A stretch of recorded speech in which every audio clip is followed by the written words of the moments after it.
वंदे मातरम। नमस्कार, जय श्री राम। आखिर वही हुआ जिसका हमें अंदाज़ा था। और जो हवाएं चल रही थी, हवाओं के अनुकूल ही महाराष्ट्र में मुंबई महानगर पालिका, बीएमसी और बाकी के 28 जो नगर निगम नगर पालिकाएं हैं, उनके परिणाम आए हैं। हम बात कर रहे हैं विशेष रूप से बीएमसी की, अर्थात महानगर पालिका मुंबई। और वहाँ के परिणामों ने एक तरफा तरीके से ये बता दिया है कि राष्ट्रवाद जीता है। अगर कोई ये कहता है कि भारतीय जनता पार्टी जीती है, अगर कोई ये कहता है कि एकनाथ शिंदे जीते हैं, अगर कोई ये कहता है कि थोड़े बहुत स्पर्श के कारण से अजित पवार की एनसीपी जीती है, तो वो गलती कर रहा है। दरअसल इन चुनावों में राष्ट्रवाद जीता है। इन दिनों इन चुनावों में सनातन जीता है। इन चुनावों में पूरी दुनिया में जो कुछ हो रहा है उसके उसके विरुद्ध एक आवाज़, एक ध्वनि पैदा की है कि यह देश ये विखंडन में भरोसा नहीं करता है। हमारे देश की जनता एकता में विश्वास करती है, राष्ट्र की उन्नति में विश्वास करती है।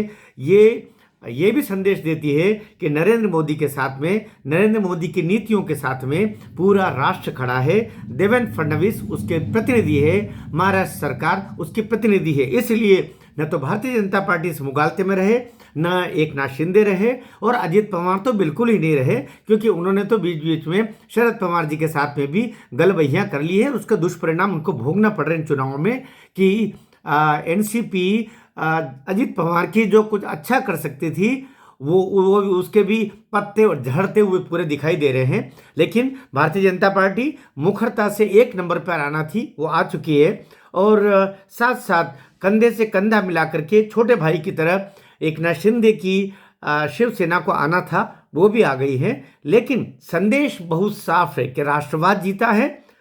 हिंदू होना, सनातनी होना और इसकी परंपराओं का पालन करने वाली नीतियां जिन पार्टियों की है, उनकी विजय यहाँ पर हुई है। साथ ही विकास का जो आईना है, विकास का जो दृष्टिकोण है, उसकी विजय भी हुई है। लाडली बहनों ने बढ़ चढ़ करके हिस्सा लिया है। दूसरा पक्ष देखिएगा, दूसरा पक्ष ये कि वे क्षेत्र जो छेद वाली टोपी पहनने वाले लोगों की बहुतायत वाले हैं, वहाँ पर भारतीय जनता पार्टी चाहे वो एकनाथ शिंदे की शिवसेना क्यों ना हो, मैं अजित पवार को तो अब उधर ही गिन रहा हूँ, मैं इधर गिन ही नहीं रहा हूँ, क्षमा करना आप।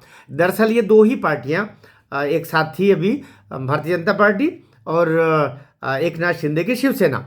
तो ये दोनों वही प्रखरता से पूरे निकल करके आए हैं ऊपर, जहाँ पर छेद वाली टोपियों की संख्या अपेक्षाकृत कम है। लेकिन अब आप देखिएगा, कांग्रेस और उद्धव तो न 3 में रहा, न 5 में रहा बेचारा। वो तो जो शाप लगा है एक तरीके से, जैसा सारे लोग कहते हैं। और मैं भी उस अभिमत से सहमत हूँ कि जो दिशा सालियान की हत्या की है आदित्य ठाकरे ने, और जिस तरीके से वो पिटिशन अभी लगी हुई है, और ठीक सुशांत सिंह राजपूत की भी, उस प्रतिभावान लड़के की जिस तरह निर्दयता से हत्या की है, तो दिशा, सुशांत और न जाने कितने ऐसे निरपराध अभिनय के क्षेत्र में जाने वाले बच्चों की जो हत्याएं की है, जैसा इस समय सारे लोग चीख चीख के बोल रहे हैं आदित्य ठाकरे, उद्धव ठाकरे, और ये लोग पूरी गैंग की तरह उनको मारने में, ऐसे निरपराध बच्चों को मारने में आगे बताए जा रहे हैं।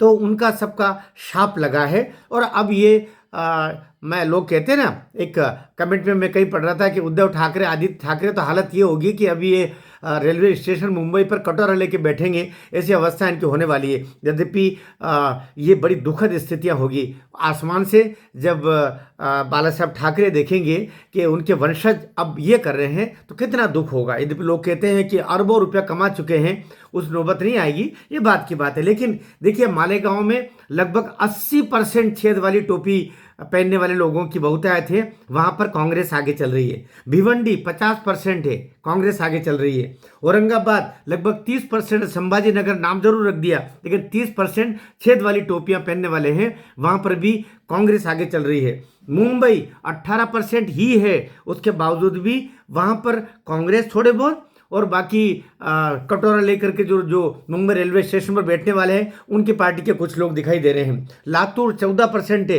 कांग्रेस वहाँ आगे है। नांदेड़ में 28% है, कांग्रेस वहाँ आगे है। तो कांग्रेस अब केवल उन लोगों की ही पसंदीदा पार्टी रह गई है जो इस राष्ट्र में सनातन परंपराओं के विरोध में जाते हैं और इस राष्ट्र में विखंडन पैदा करते हैं, या फिर उनके सपने हैं भारत तेरे टुकड़े होंगे। ऐसे लोगों के साथ जो कांग्रेस खड़ी होती है, तो ऐसे ही लोग, उनके भीतर की भी जो भावनाएं हैं, उन्हीं के साथ अब केवल कांग्रेस है। तो जो कुछ है चित्र सामने, लेकिन एक तरफा जीत बीएमसी पर चाहिए। 114 वोट, 114 संख्या, 114 ही पार्षद, लेकिन अभी की स्थिति में लगभग 150 के लगभग भारतीय जनता पार्टी और शिव सैनिक, जो मूल शिव सैनिक कहना चाहिए, एक नाथ शिंदे वाले, जो बाला साहब ठाकरे की परंपरा के लोग हैं, उनके सपनों के अनुकूल काम करने वाले लोगों के वाले हैं, उनकी पार्टी आ रही है। और बाकी में कुचर पुचर पुचर, विशेषकर जो कांग्रेस ऐसा लग रहा है कि तीसरे नंबर पर जा सकती है, और आखिरी में तो कटोरा लेके जो बैठेगा उसके पार्टी दिखाई देगी, जो अब खत्म प्राय होने वाली है। वीडियो आपको ठीक लगा हो तो शेयर कीजिएगा और साथ दीजिएगा राष्ट्रवादियों के ऐसे चैनल जो राष्ट्रवाद की मुखर ध्वनि बनते हैं, जो आपकी राष्ट्र की परंपराओं के इस राष्ट्र को ऊपर ले जाने में, दुनिया से मुकाबला करने के लिए हमारे राष्ट्र को खड़ा करना चाहते हैं। ऐसे चैनल को साथ दीजिए। साथ में मेरी चैनल को भी अब तक सब्सक्राइब नहीं किया हो तो कीजिएगा। हम जान जोखिम में डाल करके और आंख से आंख लड़ा करके राष्ट्रद्रोहियों के खिलाफ काम करते हैं और बोलते हैं। इससे साथ दीजिएगा। भारत माता की जय।